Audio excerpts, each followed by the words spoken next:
పిల్లలకి స్కూల్లో lunch box పెడుతున్నప్పుడు what you should keep in mind is don't start any new foods in the lunch box. మీరు ఏదైనా కొత్త వెరైటీ కొత్త ఫుడ్ ఏమైనా ఇవ్వాలి అని అనిపిస్తే ఫస్ట్ ఇంట్లో అది ట్రై చేసిన తర్వాత అప్పుడు లంచ్ బాక్స్ మీరు పెట్టాలి. సో లంచ్ బాక్స్ మీరు ప్రిపేర్ చేసినప్పుడు అన్ని 5 ఫుడ్ గ్రూప్స్ కొంచెం మైండ్లో పెట్టుకోండి. Carbohydrate, protein, fruit, vegetable and milk products.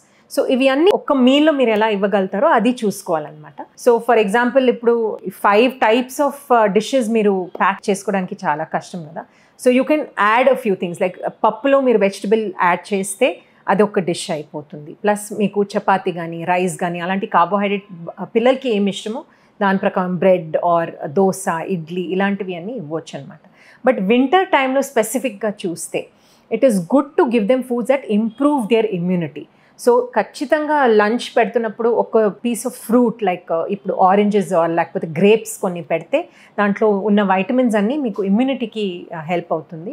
And ఒక స్మాల్ క్వాంటిటీ ఆఫ్ నట్స్ కూడా మీరు పెడితే మంచిది, లైక్ బాదం పప్పులు కానీ వాల్నట్స్ కానీ అలాంటివి ఏమైనా కొన్ని పెడితే it will give them the fat that is required as well as the vitamins that they need.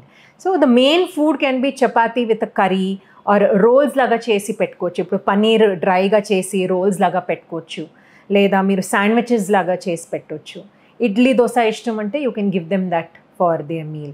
Dosa koncham hot ga unnappude ishtam avutundi, cold ayinappudu ishtam ledu ante khichdi, you can substitute that with khichdi where you can have rice and dal both mixed in one meal and కొన్ని vegetables దాంట్లో add చేసుకోవచ్చు. So deep fried items మళ్ళీ ఇక్కడ కొంచెం ఎక్కువ concentration లేకుండా give them more foods that have a good amount of nutrients, like nutrient rich ఉండాలి. So that throughout the day వాళ్ళకి ఆకలి కూడా ఉండకూడదు, అట్ ద సేమ్ టైం క్లాస్లో వాళ్ళకి కాన్సన్ట్రేషన్ చేయడానికి అవ్వాలన్నమాట. యూజువలీ టీచర్స్ దగ్గర అడిగితే the complaint the have is చాలా ఎక్కువ క్వాంటిటీ పెట్టేస్తారు పేరెంట్స్. ఈ చిన్న టైం జస్ట్ ఒక హాఫ్ అన్ అవర్ టైంలో ఎక్కువ తినడానికి అవ్వదు పిల్లలకి అని చెప్తుంటారు. So again, please pay attention to the quantity of the food that you're giving. ఎక్కువ అంటే మీకు బాబు ఇంత తినాలి, తినకపోతే ఏమవుతుందో అనే ఫియర్తో మీరు మరీ ఎక్కువ పెట్టేస్తే పిల్లలు దాన్ని ఫినిష్ చేయకుండా అలాగే వాపస్ తీసుకొచ్చేస్తారనమాట. సో మీరు కరెక్ట్ క్వాంటిటీ పెడితే వాళ్ళు కూడా అది ఫినిష్ చేసేసి మీకు కూడా మీరు will be happy to see an empty box. So just మీరు 1 or 2 times పెట్టిన తర్వాత మీరు జడ్జ్ చేయగలుగుతారు, ఓకే మా పిల్లలు ఇంత తింటున్నారు, నేను దీనికంటే ఎక్కువ పెడితే తినడానికి అవ్వట్లేదు అని. సో ఆ క్వాంటిటీస్ మీరు అబ్జర్వ్ చేస్తూ మీరు ఆ క్వాంటిటీసే పెడితే they will be able to finish their lunch box properly. And try not to repeat the same foods. ఇప్పుడు రోజు పెరగన్నం రోజు చపాతీ ఇస్తే బోర్ కొడుతుంది వాళ్ళకి, and they may lose their appetite unless వాళ్ళే వచ్చి చెప్తారు నాకు ఇదే పెట్టు మమ్మీ నాకు ఇదే ఇష్టం అని అంటే, yeah, then you can go ahead and do that.